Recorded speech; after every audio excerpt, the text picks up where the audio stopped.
Hello everybody, this is Steve, your everyday guy here, and in today's video what we're going to do is we're going to do our first oil change on my 2024 KLR 650.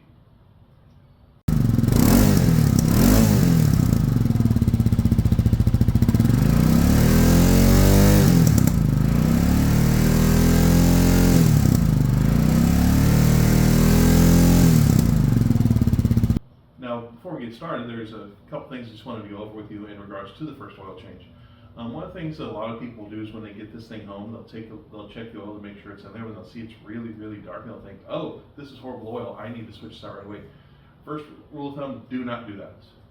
The reason why the oil comes from the factory that's so dark is because this bike has to go through a break-in process, and what that break-in process means is that all these parts are brand new, and so there's more friction between them. And so one of the things they're doing as they're running is they're literally grinding against each other and wearing little bits of metal off.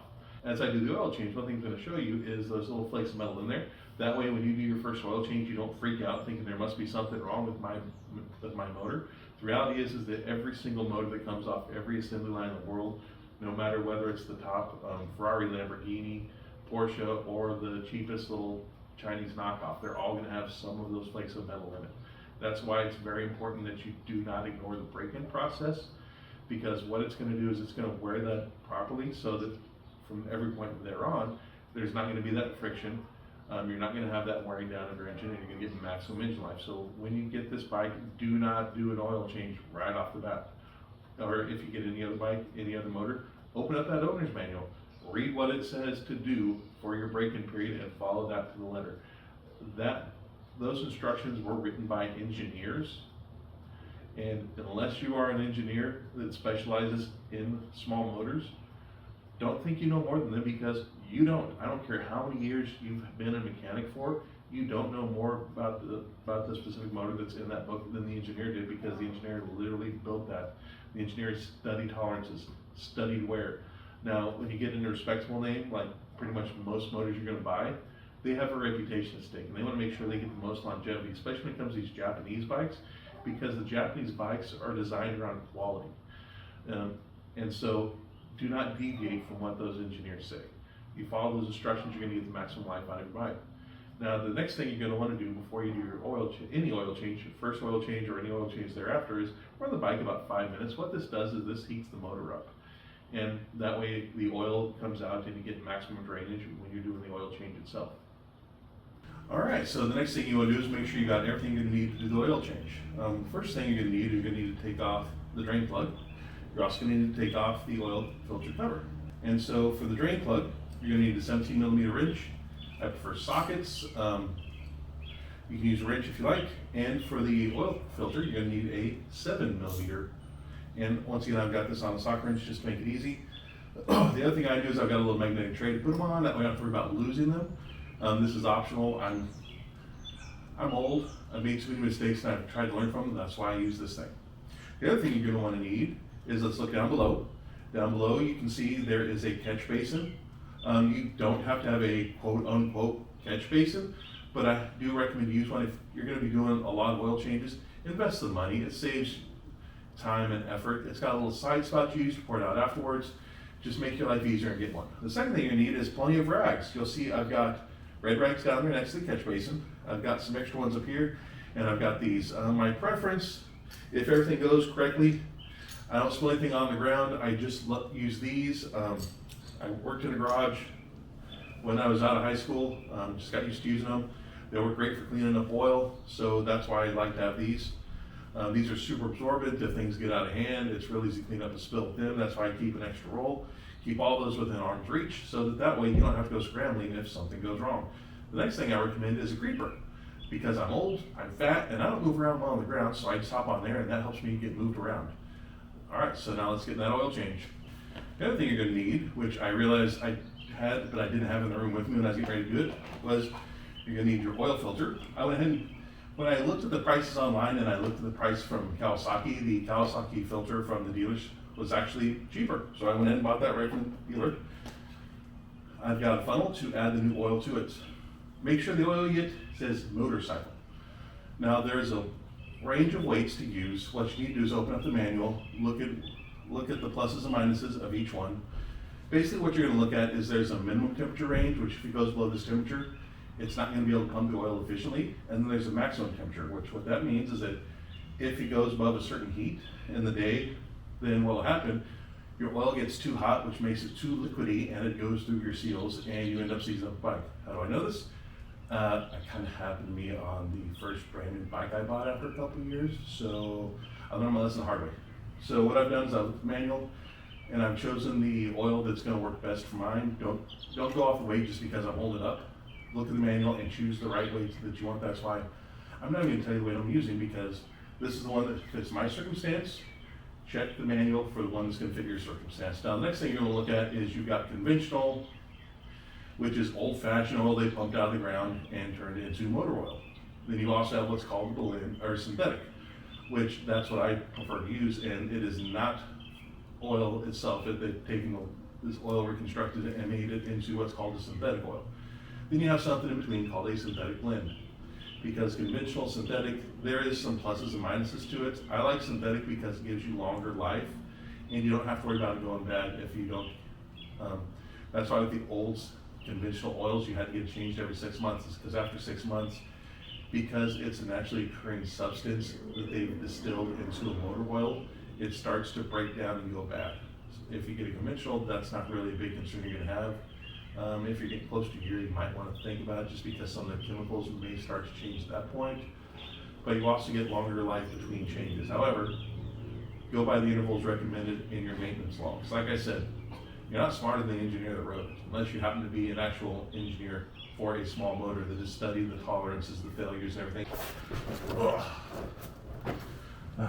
Now, you're going to remove this, and the other thing is that you want to make sure that you don't round it off, because that's a very easy thing to do, and the last thing you want is the bolt that needs to be taken out in and out the most to be rounded off. So first things first, make sure you're turning counterclockwise. They say lefty loosey, righty tighty.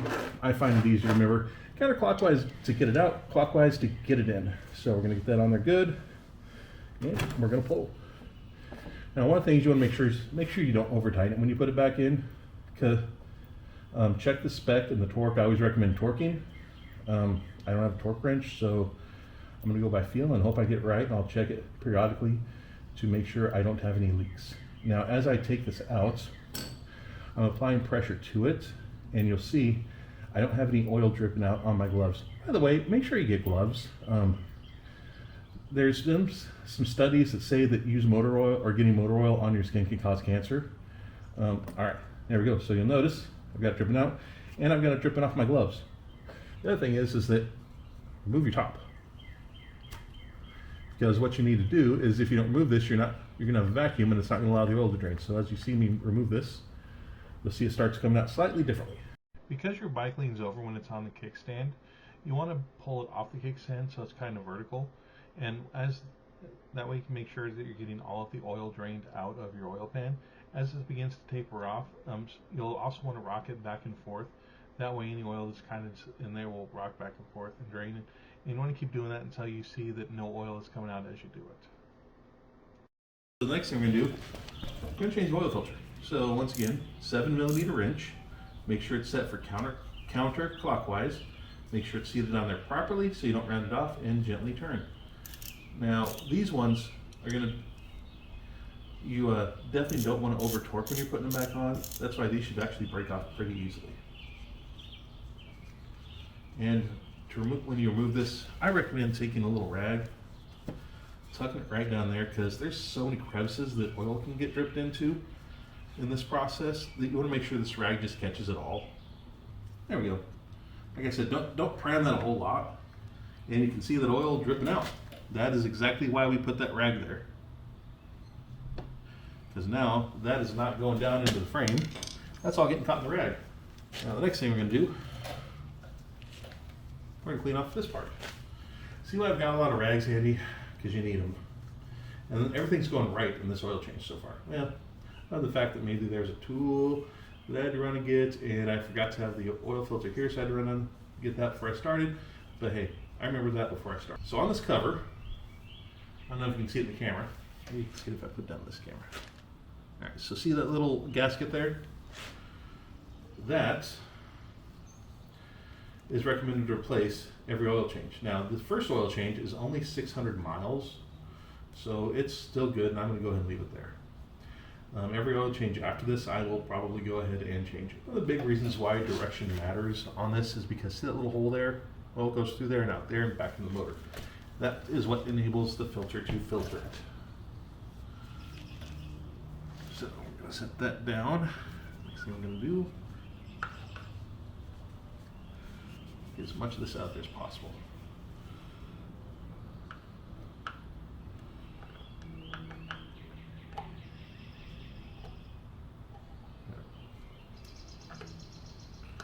You're gently just pulling this out. Here we are. Oh dear. So you'll see a lot of oil comes out with that. So we're just going to set that right into the catch basin. As you take the old filter out, be sure and pay attention to the way that inner tube goes through the old oil filter, because you're going to take that tube out of the old oil filter and put that into the new filter, and then put that into the bike the same way as the old one was set originally. The reason why you need to do that is if the tube is not inserted correctly, it will not cycle the oil through the filter properly, and you will not be filtering your oil.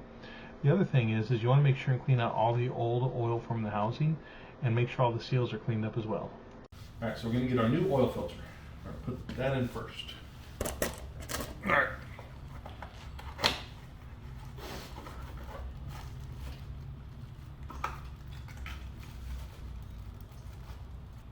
So the filter itself is not directional, but this piece is.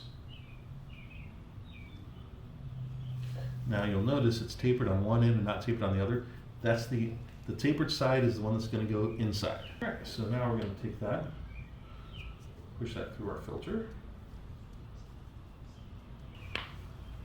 One of the things that I like to do, I like to put fresh oil on all of the seals just to make sure they get a good seal.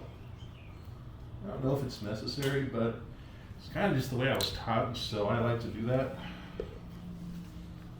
I definitely don't see any harm in it, that's for sure, because it's going to have oil on it anyways.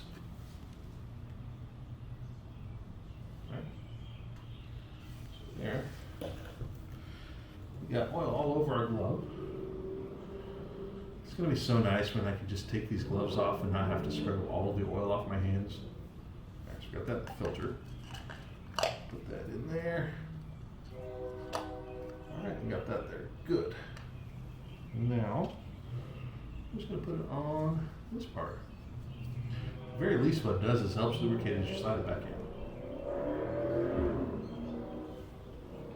Alright, so remember, we have our little arrow pointing up.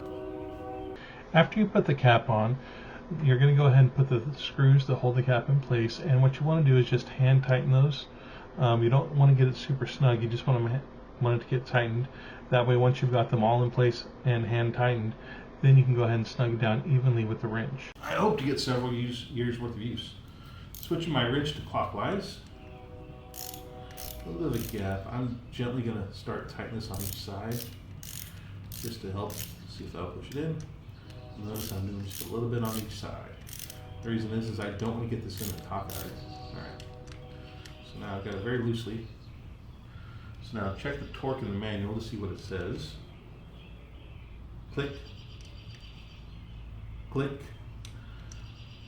Alright, I'm going to say that's the torque the manual says. If I'm wrong, it's going to leak. If you over torque it, you're going to put too much compression on the seal and it's going to leak.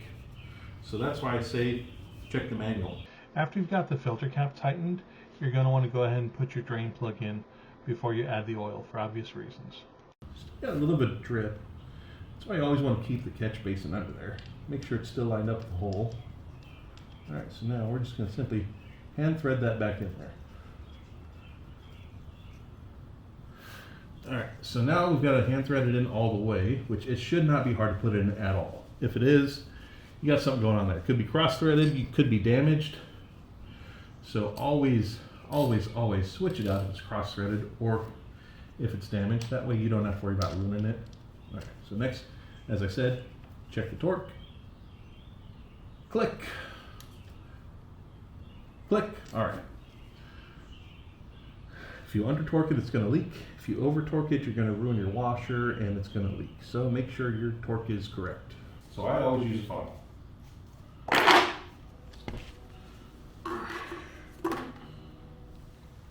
One thing about this is you don't just have a clear line to pour. So if you pour too fast, you can definitely overfill very fast.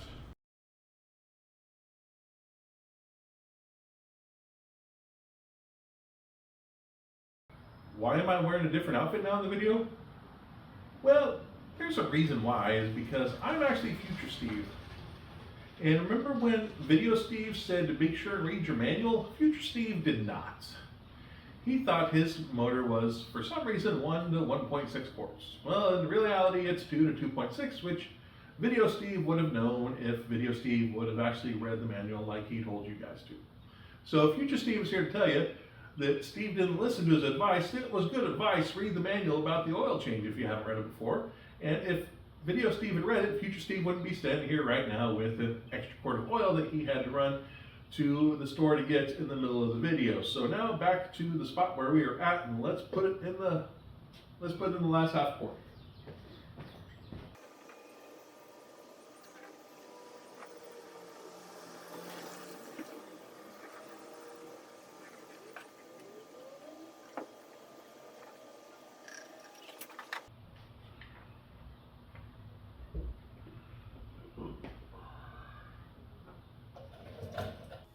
Alright, we are in neutral, and let's go.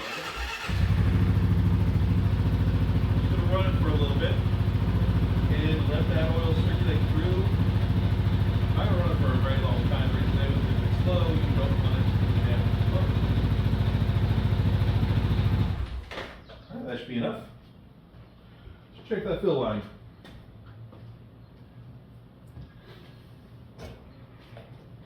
Also, we're looking along here and here to make sure the oil is dripped out, which does not appear to have happened. Put it up right. And we're just about at the top of the line.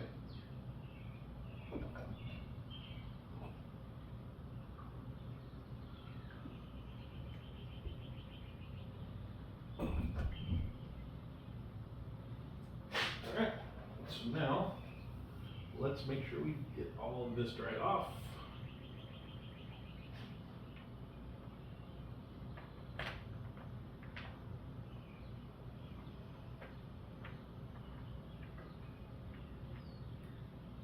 And underneath the bike, we're going to clean up every single drop of oil we can find.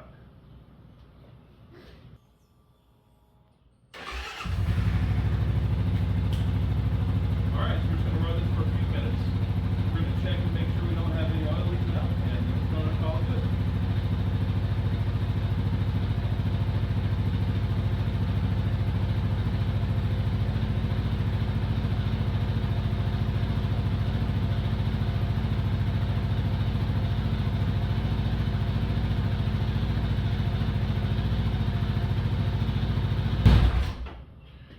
I hope you found this video informative, and I hope you learned some things by watching it, and so you're ready to do the maintenance on your own bike.